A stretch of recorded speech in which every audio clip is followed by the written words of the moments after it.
जलवायु और जलवायु प्रदेश के बारे में, क्लाइमेट एंड क्लाइमेट रीजन। ठीक है, जलवायु और जलवायु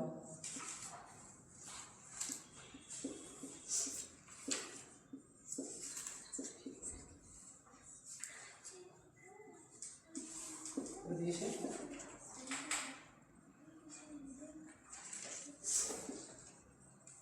क्लाइमेट एंड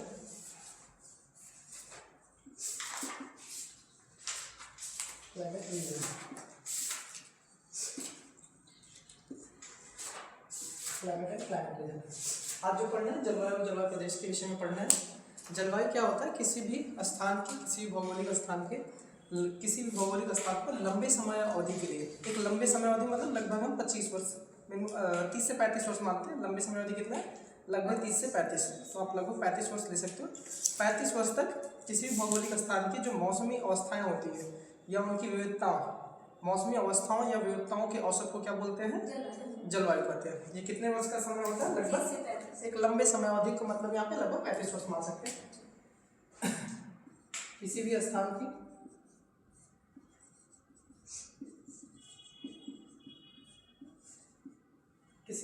पर लंबे समय अवधि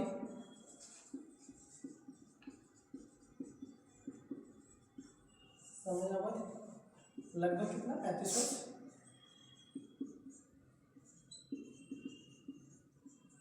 लंबे समय अवधि की मौसमी दशाओं या अवस्थाओं, मौसमी अवस्थाओं तथा मौसमी विविधताओं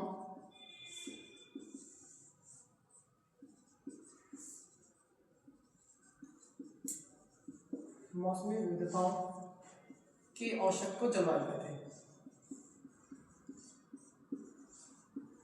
औसत को जलवायु कहते हैं। जलवायु जो होता है वो मौसमी जो अवस्थाएं होती हैं या मौसमी विविधताएं होती हैं, उनका एक औसत होता है जो लगभग कितने वर्षों का होता है? 35 वर्षों का लगभग औसत होता है। जलवायु को प्रभावित करने वाले कुछ कारक होते हैं या उनकी उत्पत्ति के लिए जिम्मेदार होते हैं, जिसमें आपका तापमान भी होता है, वायुमंडलीय दाब होता है, वर्षा होती है, वाष्पीकरण होते हैं, इत्यादि कारक जो होते हैं वो भारतीय जलवायु को या किसी भी क्षेत्र के रीजन को प्रभावित करते हैं। ठीक है, इसमें कारक लिखना। आवश्यक तत्व क्या है? तापमान, दाब,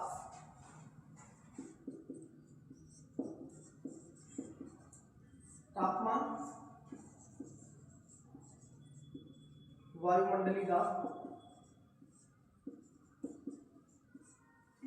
तापमान है, वायुमंडलीय दाब है, और आर्द्रता तथा वर्षा।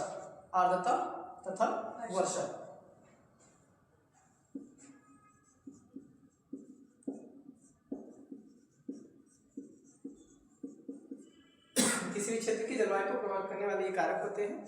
ठीक है, और किन किन बातों पे जलवायु किसी भी क्षेत्र का निर्धारित होता है? एक तो होता है अक्षांशों से दूरी क्या है। किसी भी भौगोलिक स्थान की जलवायु कैसी होगी वो डिपेंड करता है कि अक्षांश से उनकी दूरी कितनी है। दूसरा होता है कि समुद्र तल से दूरी, समुद्र है, समुद्र तल से उनकी दूरी क्या है? अक्षांशों से दूरी, दूसरा समुद्र तल से दूरी हो गया। तीसरा जो होती है उनकी उच्चावच की बात होती है, उनकी हाइट कितनी है, मतलब सागर तल से उनकी ऊंचाई पर निर्भर करता है। तो 3 पॉइंट और लिखना।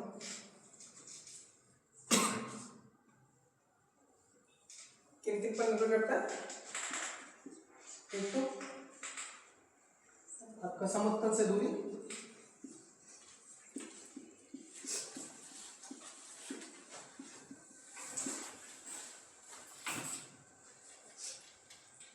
सागर तल से ऊंचाई,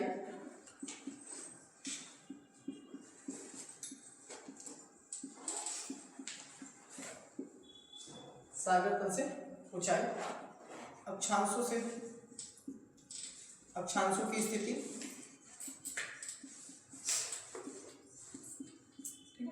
इत्यादि चीजें निर्भर करती हैं किसी भी क्षेत्र के जलवायु के निर्धारण के लिए। किसी भी क्षेत्र के जलवायु के निर्धारण के लिए ये चीजें निर्धारित मतलब डिपेंड करती हैं, इन पर निर्भर होता है किसी भी क्षेत्र का जलवायु कैसा होगा। ठीक है, इसके बाद जैसे प्रचलित पौने भी होती है, पौन भी निर्धारित करती है कि वहाँ पौन मतलब किस तरह का व्यापारिक पौने हैं या जेट स्ट्रीम वगैरह चल रही हैं, वो भी जलवायु क्षेत्र या जलवायु प्रदेश का निर्धारण करते हैं। अब इसमें है जैसे विश्व की जलवायु को 3 भागों में बांटा गया है। कितने कितने भागों में बांटा गया? 3 भागों में बांटा गया। इसके अलावा इनको कई उपवर्गों में भी बांटा गया है। मुख्यतः इनको 3 भागों में बांटा गया है। पहला है उष्णकटिबंधीय जलवायु, दूसरा है मध्य अक्षांशीय जलवायु और तीसरा है ध्रुवीय जलवायु। ठीक है, कितने भागों में इनको मुख्य रूप से बांटा गया है? जलवायु प्रदेशों का जलवायु क्षेत्र को मुख्यतः 3 भागों में बांटा गया। पहला है उष्णकटिबंधीय, दूसरा है मध्य अक्षांशीय, मध्य उच्च अक्षांशीय, तीसरा है जो आपका ध्रुवीय जलवायु। ठीक है, क्या क्या नाम है? उष्णकटिबंधीय जलवायु, मध्य अक्षांशीय, इनको 3 वर्गों में बांटा गया। कितने वर्गों में?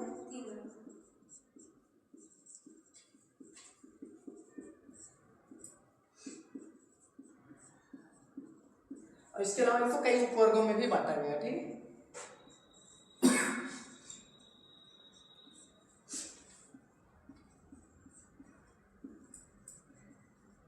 उष्णकटिबंधीय जलवायु,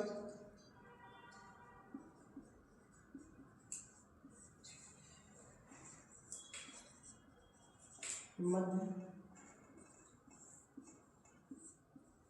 उच्च अक्षांशीय जलवायु,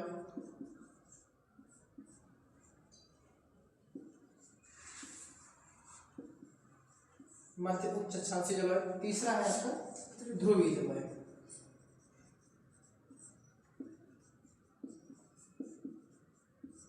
ठीक है, इसके अलावा जलवायु प्रदेशों को जो है उष्णकटिबंधीय जलवायु, मध्य उच्च अक्षांशीय जलवायु या ध्रुवीय जलवायु के अलावा इनको कई उपवर्गों में भी बांटा गया है। ठीक है, ये 3 तो हैं इनके, लेकिन इनको भी अलग अलग भागों में बांट दिया गया। एक व्यक्ति होते हैं कैंडोल। ठीक है, क्या नाम है? कैंडोल। कैंडोल ने जो है वनस्पतियों का मंडल, वनस्पतियों के स्तरों या वनस्पति मंडल के बारे में बताया था कि वनस्पतियां का किस तरह का, वनस्पतियों के लिए किस तरह की जलवायु उपयोगी होती है। उन्हीं का प्रयोग करके कैंडोल के वनस्पतियों के मंडल के को आधार बनाकर जो आपके कोपेन होते हैं ये जलवायु प्रदेशों के बारे में बताते हैं। किसका यूज किया था कोपेन ने? वनस्पति कॉन्डेल के वनस्पतियों के वनस्पति मंडल के आधार पर उन्होंने जलवायु प्रदेशों का निर्धारण किया था। तो पहले लिखना कॉन्डेल, कॉन्डेल का कॉन्डेल ने वनस्पतियों को 5 मंडलों में विभाजित किया है। कॉन्डेल ने वनस्पतियों को कितने मंडलों में विभाजित किया था? 5।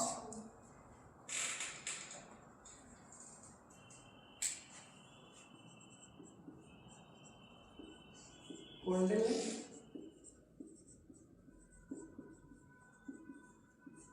वनस्पतियों को 5 मंडलों में विभाजित किया है। ये इंपॉर्टेंट है। ठीक है, नाम इसका इंपॉर्टेंट है। कॉन्डेल ने क्या क्या नाम दिए, कितने मंडल जो बताए थे 5, उनके नाम इंपॉर्टेंट है। और किसको बांटा था इन्होंने? वनस्पतियों को बांटा था।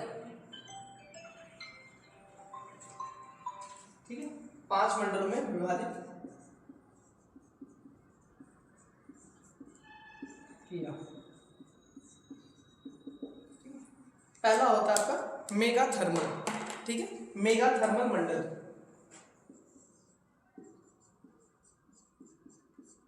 मेगाथर्मल मंडल। दूसरा आपका है जेरोफाइटिक,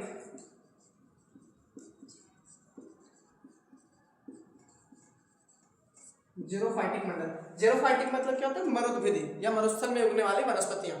ठीक है, मेगा थर्मल मतलब, थर्मल का मतलब क्या? टेम्परेचर से, मेगा मतलब क्या? ज्यादा दिखा रहा है। ठीक है, तो जहां पे उच्च तापमान और उच्च आर्द्रता होगी ऐसी जगह पे उगने वाली वनस्पतियों को उन्होंने क्या नाम दिया? मेगा थर्मल मंडल की वनस्पतियां कहा। जेरोफाइटिक मंडल में क्या आएगा? मरुस्थलीय क्षेत्र में उगने वाली वनस्पतियां। ठीक है, जहां पे क्या होता है? शुष्क तापमान होता है, सॉरी शुष्क स्थिति होती है और तापमान भी उच्च होता है। उच्च तापमान और शुष्क स्थिति होती है, वहां पे जो वनस्पतियां उगती थी उनको उन्होंने क्या नाम दिया? जेरोफाइटिक। तो जेरोफाइट पहले बताया था ना, जेरोफाइट मतलब मरुस्थल में उगने वाली वनस्पतियों को क्या बोला जाता है? जेरोफाइट। और चट्टानों में उगने वाली वनस्पतियों को लिथोफाइट बोलते हैं। क्या बोलते हैं? लिथोफाइट बोलते हैं। तथा उष्णकटिबंधीय जलवायु प्रदेशों में उगने वाली वनस्पतियों को ट्रोपोफाइट बोलते हैं। क्या बोलते हैं? ट्रोपोफाइट बोलते हैं। इनका एक नाम डाल लिख लो। सबसे ऊपर जो होता है मेसोफाइट होता है, मेसोफाइट, इसके ऊपर भी क्रायोफाइट होता है, क्रायोफाइट, मेसोफाइट, उसके अलावा आपका है ट्रोपोफाइट, लिथोफाइट, जेरोफाइट, हाइड्रोफाइट, हाइड्रोफाइट, हाइग्रोफाइट,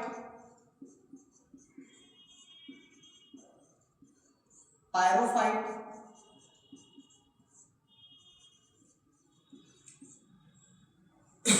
ये कुछ वनस्पतियों के प्रकार है। जैसे क्रायो का मतलब ही होता है निम्न ताप। क्रायो का मतलब क्या होता है? निम्न ताप। तो निम्न ताप में उगने वाले वनस्पतियों को हम क्या बोलते हैं? क्रायोफाइट। इसके अंतर्गत आपको टुंड्रा वनस्पतियां आती है। कौन सी वनस्पतियां आती है? टुंड्रा वनस्पतियां जो होती है,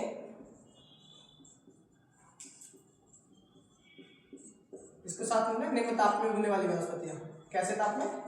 निम्न ताप में। जबकि इसी का अपोजिट होता है पैरोफाइट, वो अधिक ताप में, उच्च तापमान जहां पे होता है, उच्चतम तापमान, वहां पर उगने वाली वनस्पतियों को हम क्या बोलते हैं? पैरोफाइट बोलते हैं। ठीक है, ये अग्नि प्रतिरोधी वनस्पतियां होती हैं, अग्नि प्रतिरोधी वनस्पतियां। ठीक है, अर्थात ये उच्च तापमान में, उच्चतम तापमान में उगने वाली वनस्पतियां होती हैं। मेसोफाइट जो होता है अपेक्षाकृत क्रायोफाइट के कम तापमान, मतलब इससे थोड़ा ज्यादा तापमान जहां पर होता है वहां पे कौन सी वनस्पति उगती है?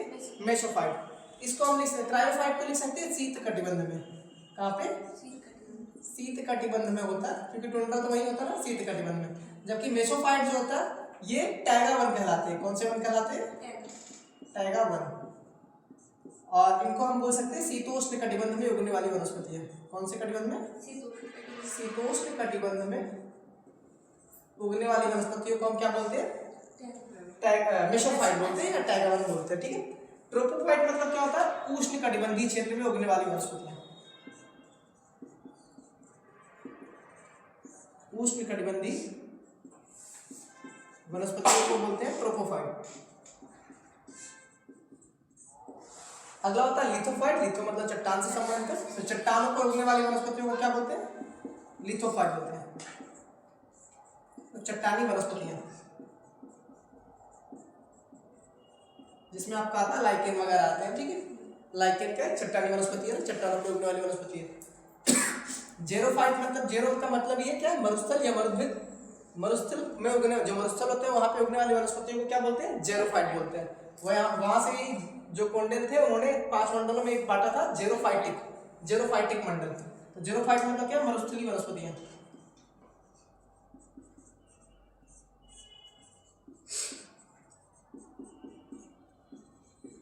वनस्पतियां। और हाइड्रो मतलब होता है कि ऐसे क्षेत्र, हाइड्रो का मतलब क्या होता है? जल। तो ऐसे क्षेत्र जहां पे जल प्लावित होता है, मतलब जल की अधिक मात्रा होती है, तो जलीय क्षेत्रों में उगने वाली वनस्पतियों या जल प्लावित क्षेत्रों में उगने वाली वनस्पतियों को क्या बोलते हैं? हाइड्रोफाइट बोलते हैं।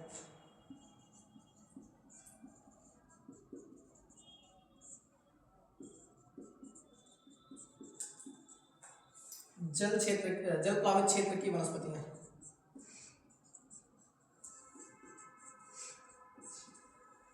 यहाँ तक दिखना आ रहा है कि नहीं आ रहा? आ रहा है? इस वाला एरिया में अच्छा ये कट रहा है, चलो ठीक है। हाइग्रोफाइट का मतलब क्या होता है? हाइग्रो मतलब होता है आर्द्रता वाला क्षेत्र, हाइड्रो मतलब होता है जल प्लावित। ध्यान देना, जो डी आ रहा है इसमें, तो हाइड्रो मतलब जल होता है, जिसे जल प्लावित बोलते हैं। हाइग्रोफाइट का मतलब होता है आर्द्रता वाली वनस्पतियां, आर्द्रता क्षेत्र वाली वनस्पतियां।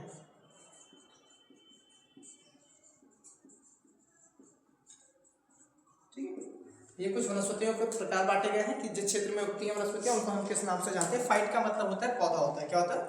फाइट का मतलब क्या होता है? पौधा होता है। इसी आधार पे जैसे बांटते हैं, कॉन्डेल का है, एक मेगाथर्मल होता है। मेगा मतलब अधिक तापमान पे उगने वाली वनस्पतियां। ठीक है, मेगाथर्मल में क्या लिखेंगे? मेगाथर्मल जो होता है यहाँ पे उच्च तापमान और उच्च आर्द्रता वाली वनस्पतियां पाई जाती हैं, उन क्षेत्रों को उन्होंने क्या नाम दिया था? मेगाथर्मल मंडल।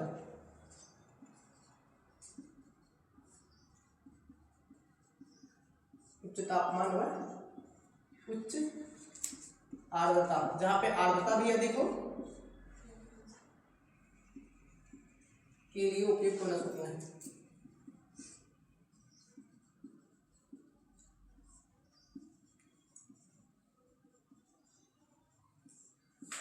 मेगा थर्मल में क्या था, उच्च तापमान और उच्च आर्द्रता के लिए उपयुक्त जो वनस्पतियां होती हैं उनको उन्होंने मेगा थर्मल मंडल में रखा है।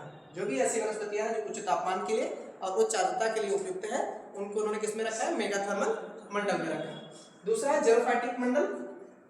इसमें क्या होता है, तापमान अधिक होता है अपेक्षाकृत और कैसा वहां के मौसम होती है, शुष्क होता है। कैसा होता है, शुष्क। शुष्क क्षेत्र में उगने वाली वनस्पतियों को उन्होंने क्या बोला, जेरोफाइटिक बोला, जिसमें आपके क्या आते हैं, मरुस्थलीय वनस्पतियां।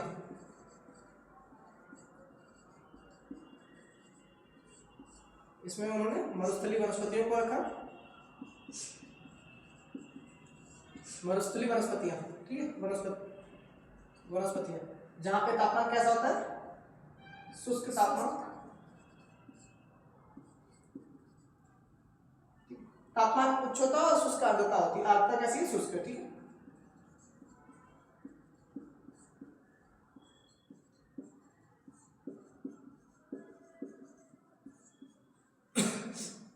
यहाँ पे आर्द्रता कम होने का मतलब ये है कि यहाँ पर वाष्पीकरण की क्रिया जो होती है कम होती है, क्योंकि वाष्पीकरण की क्रिया कम होगी तो ह्यूमिडिटी कम रहेगी तो आर्द्रता यहाँ पर कम पाई जाती है। ऐसे क्षेत्र की वनस्पति को हम जेरोफाइटिक बोलते हैं। बट मेगा थर्मल में क्या होता है, उच्च तापमान तो होता है लेकिन यहाँ पे वाष्पीकरण की क्रिया भी होती है, इसीलिए वहां पे आर्द्रता क्या होती है, ज्यादा होती है। Mega thermal, xerophytic. इसके बाद है माइक्रोथर्मल।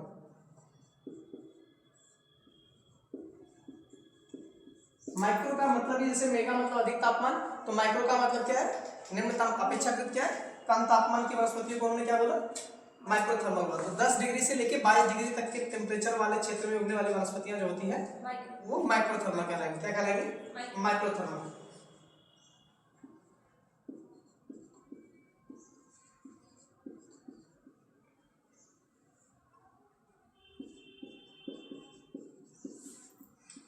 दस डिग्री से 20 डिग्री सेल्सियस तापमान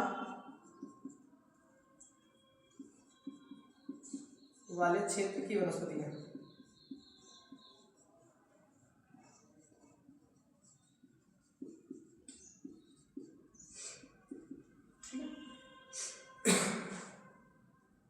एक है मेसोथर्मल।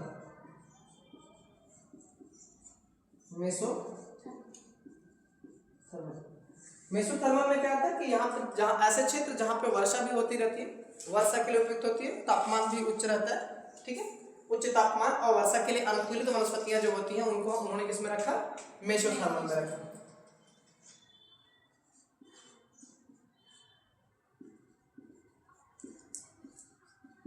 वर्षा के लिए अनुकूलित वनस्पतियों को उन्होंने किसमें रखा है, मेसोथर्मल में रखा है, ठीक है। जहाँ पे तापमान भी सामान्यतः बना रहता है, तापमान भी एक सामान्य स्थिति में रहता है।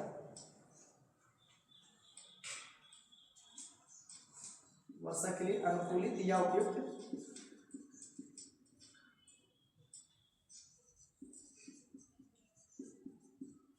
वनस्पतियां। और यहाँ पे और क्या होता है, तापमान भी सामान्य तापमान।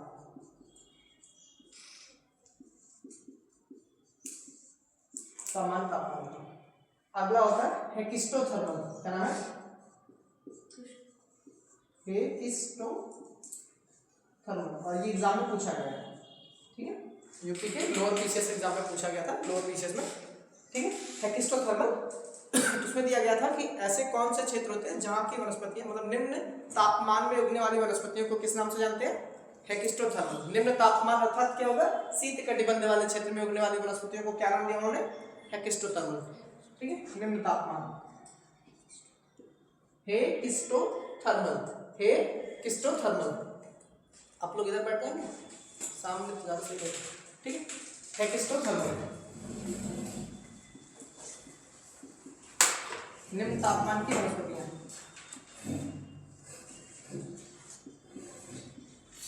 जो निम्न तापमान की वनस्पतियां अर्थात शीत कटिबंध क्षेत्र में या ध्रुवीय क्षेत्र में उगने वाली वनस्पतियों को हम क्या बोलेंगे, हेकिस्टोथर्मल, ये मोस्ट इंपॉर्टेंट है, एग्जाम में पूछा जा चुका है, ठीक है, इसको याद मतलब ये ध्यान देना, क्योंकि मेगा थर्मल से ऐसे हम वर्ड से भी मतलब अनुमान लगा सकते हैं। थर्मल मतलब टेम्परेचर होता है, मेगा मतलब ज्यादा, तो जहाँ पे ज्यादा तापमान होगा, तापमान ज्यादा है तो आर्द्रता भी साथ में लेते हैं, तो मेगा थर्मल। जेरोफाइटिक तो हम लोग मतलब हमेशा पढ़ते रहते हैं कि मरुस्थलीय क्षेत्र वाले होंगे। माइक्रो मतलब क्या होगा, मेगा से कम होगा, तो यहाँ पे टेम्परेचर हम 10 से 20 मतलब लगभग ले लिए। मेसोथर्मल में क्या है, इन सब में थोड़ा थोड़ा डिफरेंस है, ज्यादा डिफरेंस नहीं है। इसमें ज्यादा तापमान, इसमें अपेक्षाकृत कम तापमान, और इसमें सामान्य तापमान होता है और वर्षा भी होती रहती है, वर्षा के लिए अनुकूलित है। इन सब में अलग आपको दो ही दिखाई देते हैं, एक तो जेरोफाइटिक दिखाई दे रहा है, एक हेकिस्टोथर्मल दिखाई दे रहा है, वर्ड अलग दिखाई दे रहा है। तो जो क्वेश्चन बनने के चांसेस होते हैं इन्हीं में से बनते हैं मैक्सिमम। जेरोफाइटिक पूछ लेगा या तो हेकिस्टोफाइटिक पूछेगा, हेकिस्टोथर्मल पूछेंगे, ठीक है। हेकिस्टोथर्मल में क्या आता है, निम्न तापमान की वनस्पतियां अर्थात ध्रुवीय क्षेत्र में उगने वाली वनस्पतियों को क्या बोलते हैं, हेकिस्टोथर्मल होते हैं। इसको याद रखना है, पूछा गया क्वेश्चन है, ठीक है। सर मतलब वो मंडल है, ये वनस्पति, वो भी वनस्पति, ये वनस्पतियां को कटार है, ये फाइट मतलब पौधा होता है, इनको बांटा गया। और ये कौंडिल्य ने वनस्पतियों को 5 मंडलों में विभाजित किया है। ये 5 मंडल है, इसके अंतर्गत कई सारी वनस्पतियां होती हैं। जैसे मेगा थर्मल में वो सारी वनस्पतियां शामिल होंगी जहां पे उच्च तापमान व उच्च आर्द्रता के लिए उपयुक्त होंगी, ठीक है। और जेरोफाइटिक के अंदर मरुस्थलीय वनस्पतियां, जितनी भी मरुस्थलीय वनस्पतियां होती है सबको शामिल किया गया, ठीक है। ये उनके प्रकार के बांटे गए हैं, वो 5 मंडलों में बांटे गए, ठीक है। निम्न तापमान की वनस्पतियां यानी ध्रुवीय वनस्पतियां,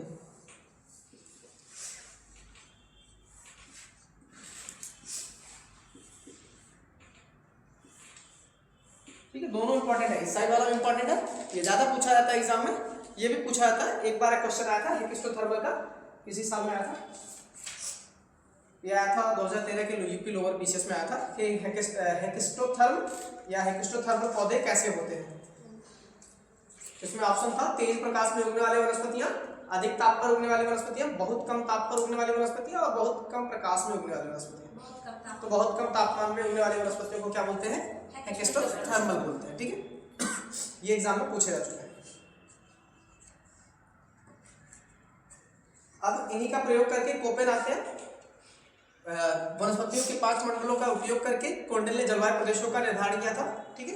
नाम क्या है उनका, कोपेन, व्लादिमीर कोपेन, कोपेन क्या नाम है, इसको नोट कर लिए। व्लादिमीर कोपेन होते हैं जो कि जर्मन के एक वनस्पति वैज्ञानिक होते हैं। जर्मन के वनस्पति वैज्ञानिक व्लादिमीर कोपेन ने जलवायु प्रदेशों के बारे में बताया था और उन्होंने इसे 5 उपवर्गों में विभाजित किया था। जो 3 जलवायु प्रदेश अभी बताए थे, 3 भागों में बांटे गए थे ना, उष्णकटिबंधीय, मध्य उच्च अक्षांशीय और ध्रुवीय।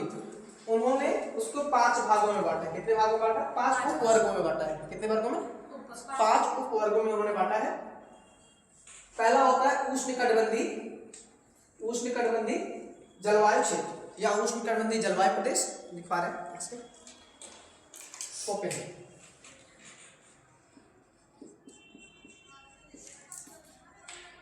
व्लादिमीर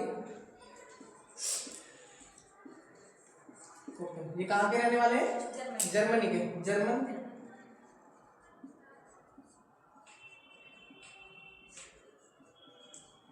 वनस्पति वैज्ञानिक है, ठीक है।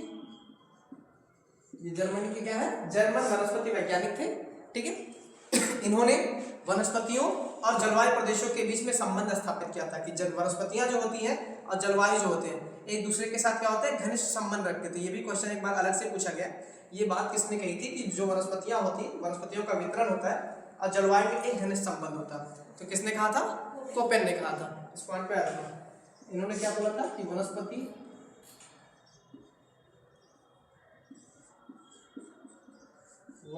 का वितरण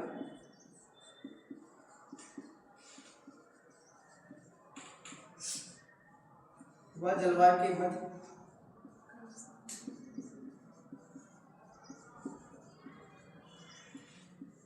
मध्य घनिष्ठ संबंध होता है।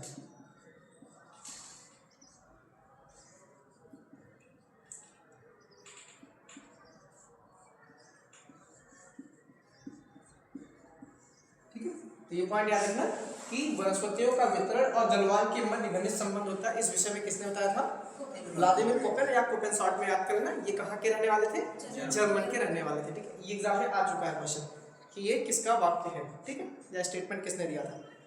इसके बाद उन्होंने जलवायु प्रदेश जो होते हैं उनको उन्होंने कौंडिल्य के जो 5 अभी मंडल बताए थे उनको आधार बनाकर इनको 5 उपवर्गों में विभाजित किया है। कितने उपवर्गों में विभाजित किया है? 5 उपवर्गों में विभाजित किया जलवायु प्रदेशों को। ठीक है, पहला लिखा उष्णकटिबंधीय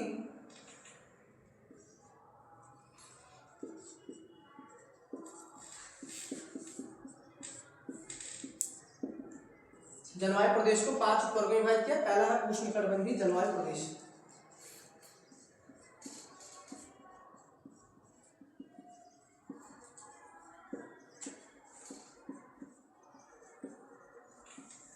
उष्णकटिबंधीय जलवायु। ठीक है, दूसरा है शुष्क जलवायु। कौन सा जलवायु है? शुष्क जलवायु। और इन्होंने आधार क्या बनाया था? वनस्पतियों का आधार बनाया, क्योंकि इसको वनस्पतियों के आधार पे कोंडेल ने बांटा था ना, तो वनस्पतियों को आधार बना के इन्होंने जलवायु को 5 उपवर्गों में बांटा है। ठीक है, जलवायु को इन्होंने कितने भागों में बांटा? उपवर्गों में बांटा है 5। आधार क्या था इनका? वनस्पतियां। वनस्पतियों का वितरण जो है इनके उपवर्गों का एक तरह से आधार बनता है। और ये वनस्पतियों का वितरण के विषय में किसने बताया था? कोंडेल ने बताया था। कितने भागों में? 5। मेगाथर्मल, क्या नाम है, जेरोफाइटिक, उसका माइक्रोथर्मल, मेसोथर्मल और हेक्स्टोथर्मल। ठीक है, 5 उपवर्गों में 5 मंडलों में विभाजित किया। और 5 मंडलों को मतलब वनस्पतियों का वितरण का आधार बनाकर व्लादिमीर कोपेन ने इनको 5 जलवायु प्रदेशों में बांटा। 5 जलवायु में बांटा। ठीक है, 5 जलवायु। पहला कौन सा? उष्णकटिबंधीय जलवायु। दूसरा है समशीतोष्ण, दूसरा है शुष्क जलवायु। कौन सी जलवायु है? शुष्क जलवायु। तीसरा है समशीतोष्ण,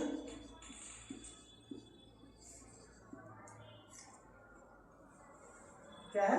समशीतोष्ण।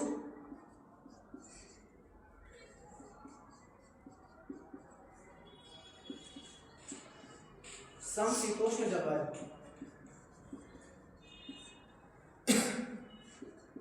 चौथा है समशीतोष्ण आर्द्र जलवायु। कौन सी है? समशीतोष्ण आर्द्र जलवायु।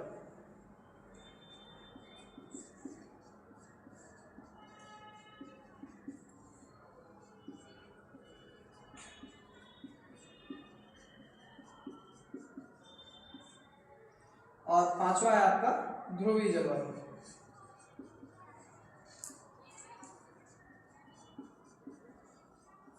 ठीक है, ये व्लादिमीर कोपेन द्वारा वनस्पतियों को 5 भागों में बांटा गया है उनकी वनस्पति वितरण के आधार पे। किसके आधार पे? वनस्पतियों के वितरण के आधार पे जलवायु को उन्होंने 5 उपवर्ग में विभाजित किया। वैसे जलवायु कितने भागों में है? 3 भागों में थे। उष्णकटिबंधीय जलवायु, मध्य अक्षांशीय जलवायु, या इसके बाद ध्रुवीय जलवायु। ठीक है, ध्रुवीय जलवायु। उसके बाद इनको भी 5 उपवर्गों में बांटा गया है। किसके द्वारा? कोपेन के द्वारा बांटा गया। ठीक है, हम इनका विभाजन देखते हैं।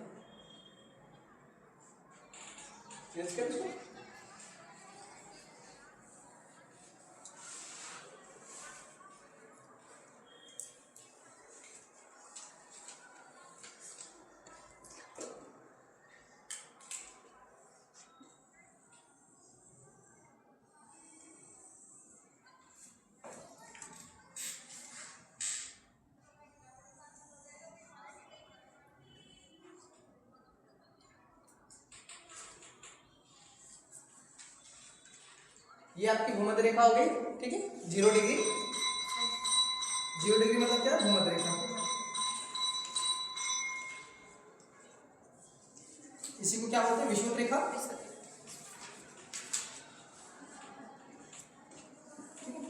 इसके ऊपर जो होता है 10 डिग्री। 10 डिग्री क्या? अक्षांश है। ये क्या है? अक्षांश है। ठीक है, 10 डिग्री अक्षांश। फिर उसके ऊपर हम लेते हैं 30 डिग्री।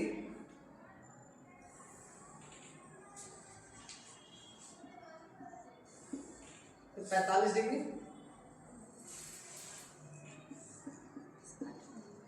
फिर 65।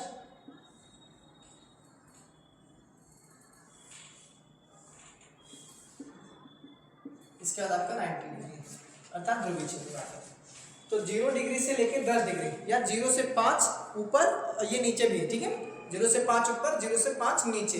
लेकिन जलवायु जो सूर्य की स्थिति है, जो शीतकाल में नीचे की तरफ और ग्रीष्मकाल में ऊपर की तरफ जाने की वजह से जो वायुदाब की पेटियां होती हैं वो खिसकती रहती हैं।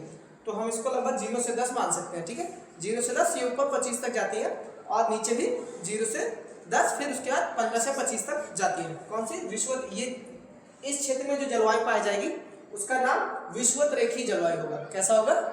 विषुवत रेखीय जलवायु। इन्हीं के नाम पे इसका नाम पड़ा। तो ये कौन सी जलवायु होगी? विषुवत रेखीय जलवायु।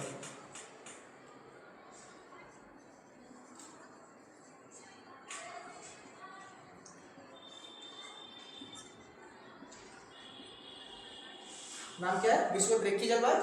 यहाँ पे जो उगने वाली वनस्पतियां होंगी, ठीक है, ठीक है, वो कैसी होंगी? सदाबहार होंगी या आर्द्र वनस्पतियां होंगी। सदाबहार वनस्पतियां कहाँ होती हैं? विषुवत रेखीय क्षेत्र में उगने वाली वनस्पतियां जो होती हैं वो हमेशा मतलब वहाँ पे हरे भरे रहते हैं, और यहाँ के जो वृक्ष होते हैं वो अपेक्षाकृत बड़े होते हैं। टेम्परेचर यहाँ पे अधिक होता है।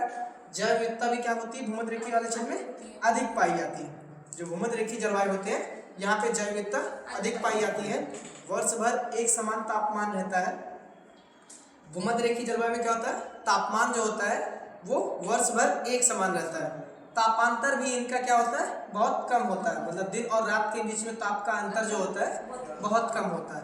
तो यहाँ की जो वनस्पतियाँ होंगी कैसे होंगी? सूर्य का प्रकाश हमेशा पड़ रहा है, तो आप कल्पना करो कि अगर सूर्य का प्रकाश हमेशा है तो वनस्पतियों का आकार जो होगा, जो पेड़ होंगे, वृक्ष होंगे, वो काफ़ी बड़े होंगे। ठीक है, वृक्ष क्या होंगे? काफ़ी बड़े होंगे। यहाँ की ये विषुवत रेखीय प्रदेश में जो वृक्ष होते हैं वो काफ़ी बड़े होते हैं। ठीक है, दूसरा है आपका ये वाला जो लाइन है आपका 30 डिग्री है, इसी के नीचे से 23.5 डिग्री भी जाएगी।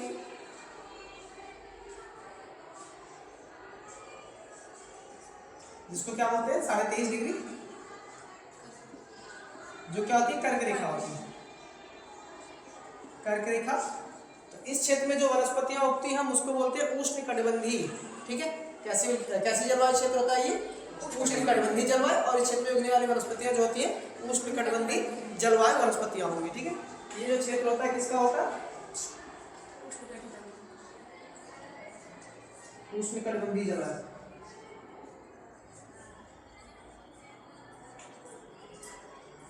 उष्णकटिबंधीय जलवायु होता है, और इनको भी 3 भागों में बांटा गया है। ठीक है, ये जो होते हैं 3 भागों में। कितने भागों में? स्थिति के आधार पर भी इनको 3 भागों में बांटा गया है।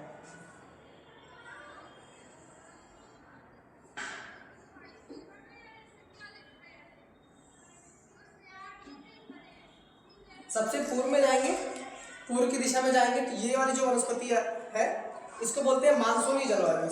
मानसूनी वनस्पतियां या मानसूनी जलवायु क्षेत्र। मानसूनी जलवायु। मानसूनी जलवायु में उगने वाली वनस्पतियों को क्या बोलेंगे? मानसूनी वनस्पतियां।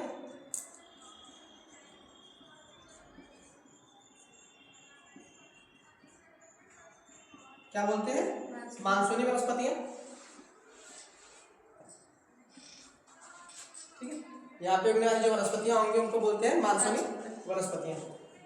आगे वाला जो क्षेत्र होता है उसको हम बोलते हैं सुडान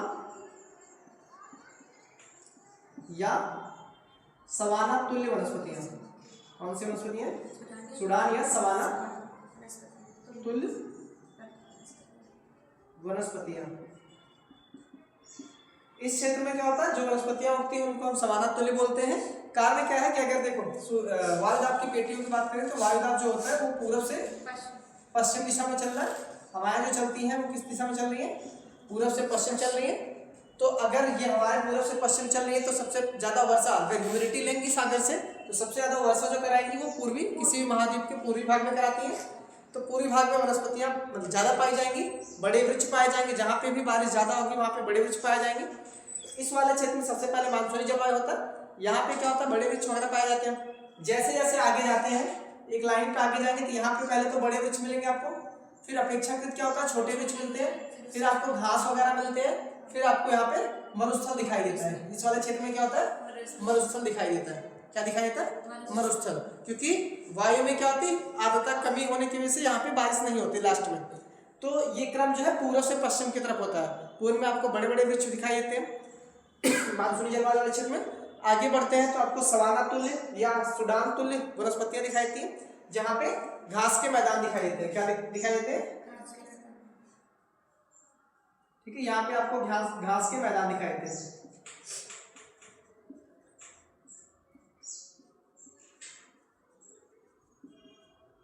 घास के मैदान होते हैं, जैसे सवाना के घास के मैदान होते हैं, तो इस वाले क्षेत्र में जो वनस्पतियां उगती हैं उनको हम बोलते हैं सूडान या सवाना तुल्य वनस्पतियां।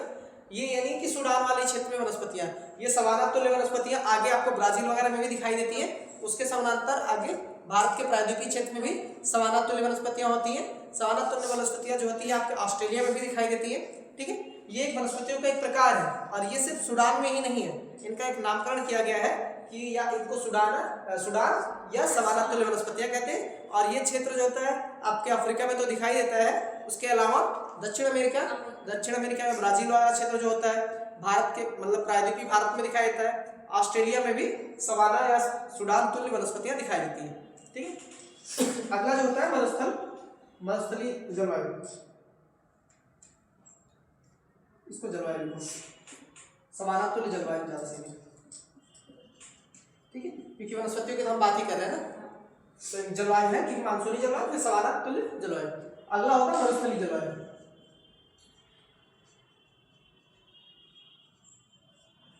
मरुस्थलीय जलवायु, इस क्षेत्र में जो वनस्पतियां होती हैं उन मरुस्थल होने की वजह से वनस्पतियों का जो आकार वनस्पतियां होती हैं वो कैसी होती है, उनकी जड़ें अधिक लंबी होती हैं। कारण क्या है कि उनको ह्यूमिडिटी की आवश्यकता मतलब पानी की आवश्यकता होती है, तो पानी की आवश्यकता अपने जड़ों के माध्यम से पूरी करती है।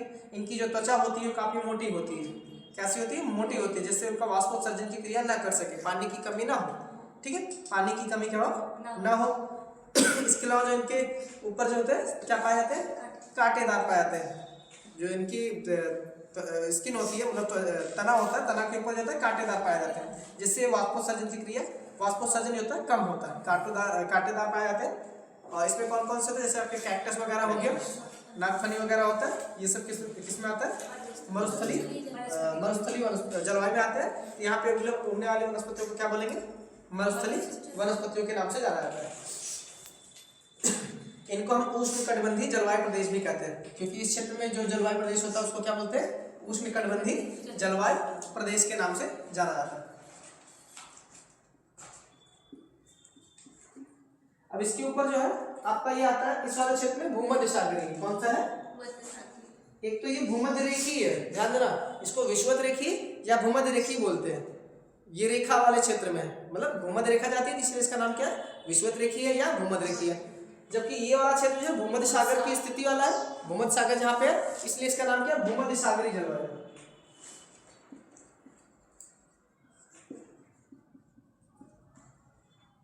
भूमध्य सागरीय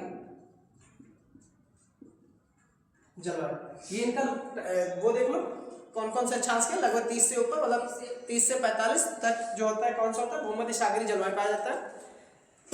भूमध्य सागरीय जलवायु की खास बात यह है कि ये क्षेत्र पहले तो देखो टेम्परेचर, कौन सा टेम्परेचर जो है उष्ण से ऊपर है, अर्थात ये किस में आता है, उपोष्ण में आता है। किस में आता है, ये वाला क्षेत्र जो है उपोष्ण कटिबंधीय होगा,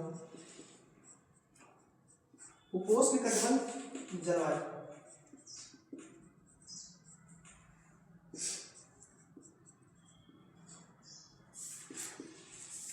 ये कौन सा जलवायु क्षेत्र होगा, उपोष्ण कटिबंध जलवायु प्रदेश। 30 के ऊपर जो होता है, लगभग 23.5 के ऊपर क्या होता है, उपोष्ण कटिबंध में आता है, इसीलिए हम भूमध्य सागरीय जलवायु वाले क्षेत्र जो होते हैं इनको उपोष्ण कटिबंध बोलते हैं।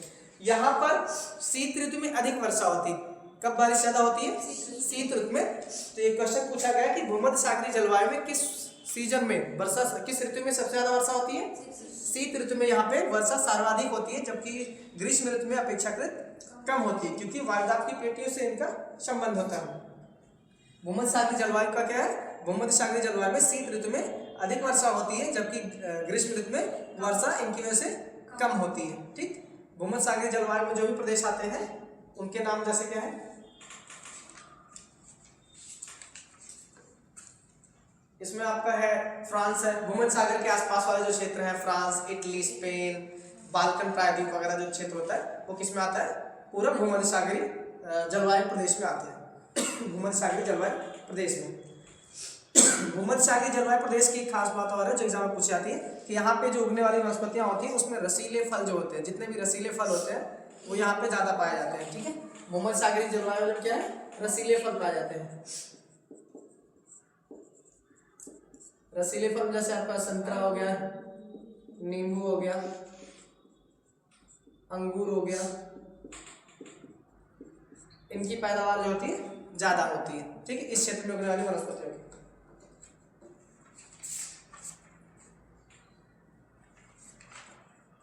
इसके बाद अगला है स्टेपी तुल्य जलवायु। कौन सा है? स्टेपी तुल्य जलवायु। ये वाला जो है वह है स्टेपी तुल्य जलवायु।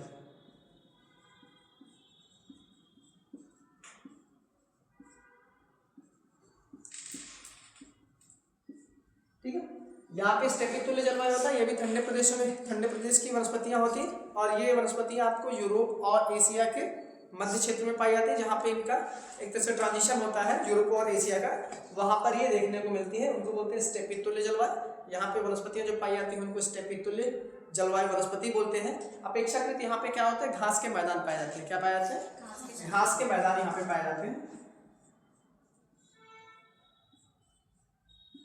यहाँ पे घास के मैदान वगैरह पाए जाते हैं, जबकि भूमध्यसागरीय जलवायु में क्या पाए जाते हैं, रसीले फल वाले जितने पौधे होते हैं, जिसमें संतरा है, नींबू, अंगूर वगैरह पाए जाते हैं। इसके आगे बढ़ते हैं तो चीनी तुल्य जलवायु मिलती है। कौन सी जलवायु मिलती है? चीन तुल्य जलवायु।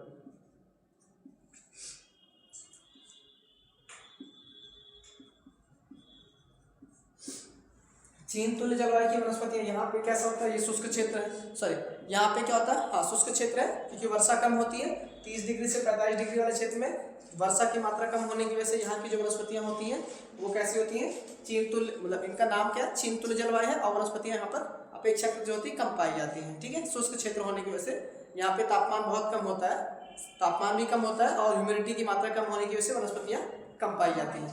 ठीक है, इसके बाद ये वाला जो क्षेत्र आता है इसको बोलते हैं ब्रिटिश तुल्य जलवायु। कौन सा जलवायु? ये है ब्रिटिश तुल्य जलवायु।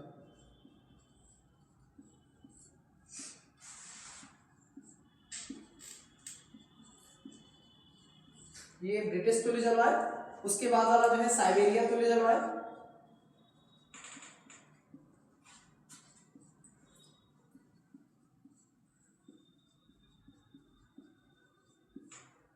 और उसके आगे बढ़ते हैं कि साइबेरिया वाले क्षेत्र में तो साइबेरिया तुल्य बोलेंगे।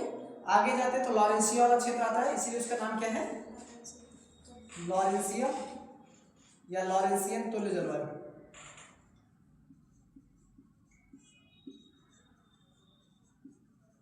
जलवायु कहा जाता है। ठीक है, ये जो होते हैं 45 से लेकर 65 डिग्री के बीच में पाए जाते हैं। ठीक है, ये कैसा क्षेत्र है, ये आपका शीतोष्ण क्षेत्र है। कैसा क्षेत्र है? ये आपका, या इसको बोल सकते हैं, हाँ शीतोष्ण बोलेंगे। कौन सा क्षेत्र आता है? शीतोष्ण जलवायु प्रदेश। शीतोष्ण जलवायु प्रदेश,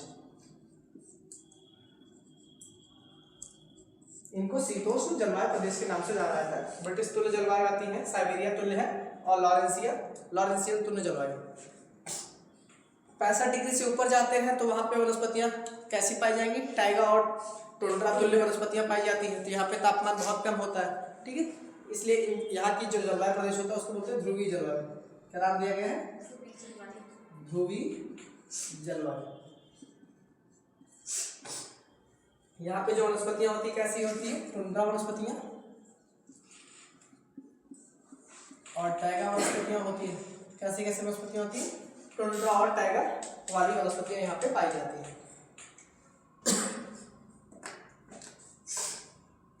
ठीक है, लॉरेंसियन तुल्य जलवायु में क्या होता है, शंकुधारी वृक्ष पाए जाते हैं, क्योंकि ये ठंडे वाले प्रदेश है तो यहाँ पे कौन से वृक्ष पाए जाते हैं, शंकुधारी वृक्ष पाए जाते हैं। जबकि ब्रिटिश तुल्य वाले जलवायु में पर्णपाती वृक्ष पाए जाते हैं, पर्णपाती वन पाए जाते हैं। कैसे पाए जाते हैं? इसमें जो है आपका शंकुधारी वृक्ष पाए जाएंगे। ये क्योंकि यहाँ पे तापमान कम होता है, बर्फबारी ज्यादा होती है, जो वृक्ष का आकार होता है कैसा होता है, शंकु के आकार का होता है, जिससे बर्फ नीचे गिर जाए। ठीक, तो यहाँ पे जो वनस्पतियां पाई जाती हैं वो शंकुधारी वनस्पतियां होती हैं। और ब्रिटिश तुल्य वाले क्षेत्र में कैसी वनस्पतियां हैं, पर्णपाती वन।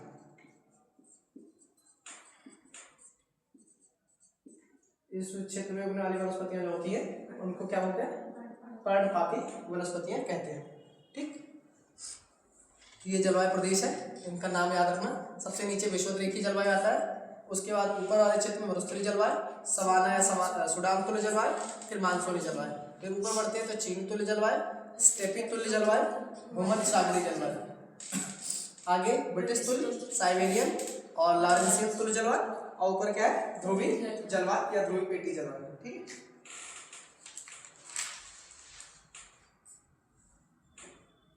है, विषुवत रेखीय जलवायु हेडिंग डालो, ये पहले नीचे आ रहा है विषुवत रेखीय जलवायु। इसमें कुछ पौधों के नाम है वो लिख लीजिए। यहाँ पे क्या होता है, विषुवत रेखीय जलवायु में क्या होता है, अधिक वर्षा होती है तड़ित झंझा के साथ, मतलब थंडर स्टॉर्म बोलते हैं ना, क्योंकि थंडर स्टॉर्म के साथ यहाँ पे अधिक बारिश होती है, तो यहाँ के जो जलवायु जो वनस्पतियां पाई जाएंगी वो अपेक्षाकृत बड़े होते हैं, सघन वनस्पतियां होती हैं। जैव विविधता भी इस क्षेत्र में क्या होती है, ज्यादा पाई जाती है। जो भूमध्य विषुवत रेखीय जलवायु, जिसको हम भूमध्य रेखीय जलवायु भी बोल सकते हैं। भूमध्य सागरीय और भूमध्य रेखीय दो अलग अलग है। ठीक है, ध्यान रखना। ठीक है, एग्जाम में बस दिक्कत ये होती है कि जब पढ़ते हैं क्वेश्चन तो वहाँ पे भूमध्य रेखीय और भूमध्य सागरीय का ध्यान नहीं देते। हमेशा भूमध्य सागरीय वाला दिमाग में यही आता है, भूमध्य रेखीय है, क्योंकि भूमध्य सागरीय क्या है, ऊपर है। ठीक है, ये भूमध्य सागर के आसपास के जो क्षेत्र में जलवायु पाई जाती है उसको क्या बोलते हैं, भूमध्य सागरीय जलवायु बोलते हैं।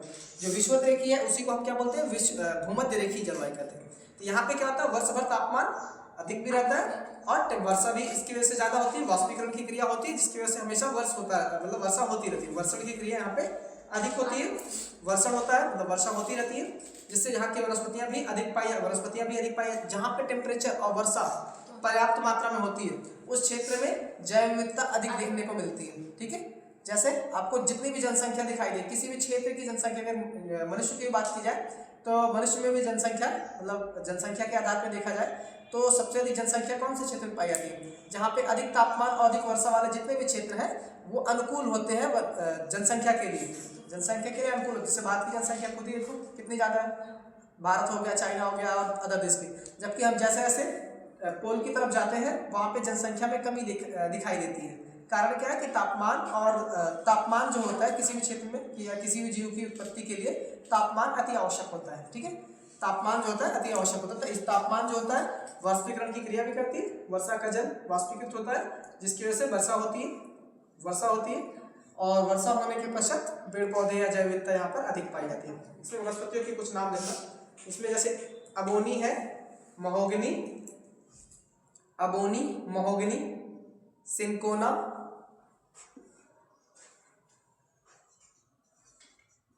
अबोनी, महोगनी, सिंकोना, रबड़ और बांस, ये कुछ वनस्पतियों के नाम हैं जो किस क्षेत्र में होती हैं, विषुवत रेखीय जलवायु वाले प्रदेश में उगने वाली वनस्पतियों के नाम है जो एग्जाम में पूछे भी जाते हैं कि एबोनी या महोगनी। ठीक है, और सिंकोना, रबड़, बांस ये किस क्षेत्र की वनस्पतियां हैं।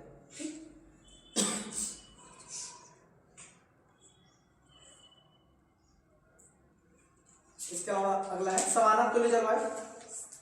सवाना तुल्य जलवायु में क्या है, यहाँ पे तापमान जो होता है अधिक होता है। ये लगभग आपका कितना होता है, 10 से लगभग 30, हम इसको 20 से 30 या 10 से 30 मान सकते हैं, क्योंकि जब ये भूमध्य रेखीय जलवायु की वायुपेटियां जो होती हैं ऊपर की सकती हैं तो ये भी ऊपर बढ़ता है, तो लगभग 20 से 30 या 10 से 30 हम इसको एवरेज में लेते हैं।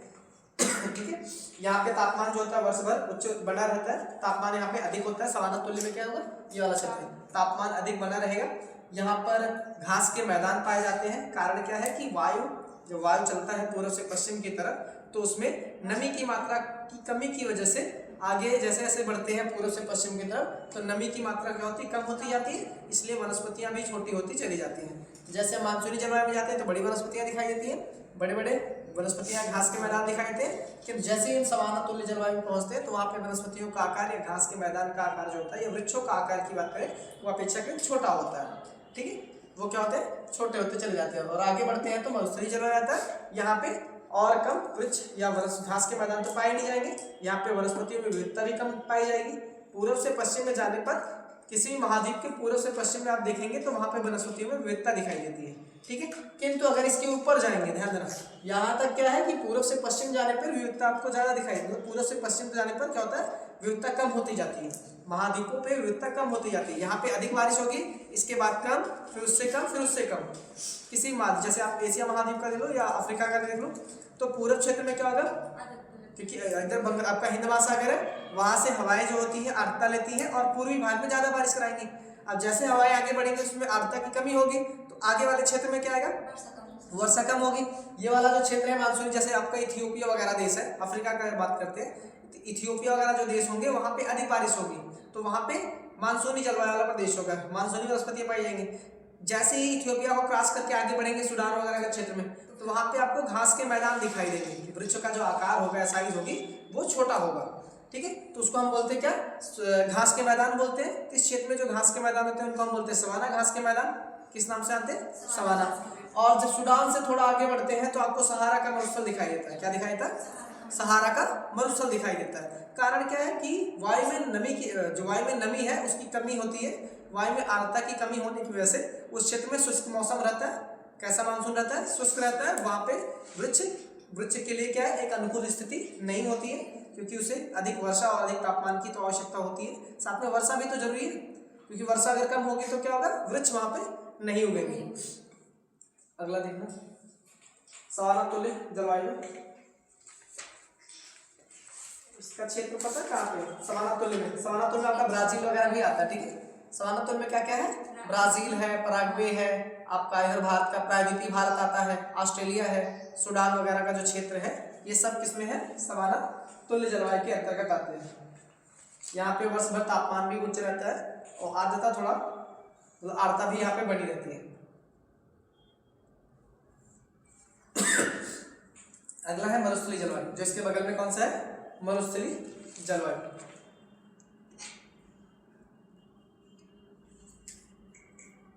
मानसूनी जलवायु में, मानसूनी जलवायु में आपका कौन कौन सा क्षेत्र आएगा, इथियोपिया वगैरह है, भारत है, इथियोपिया है।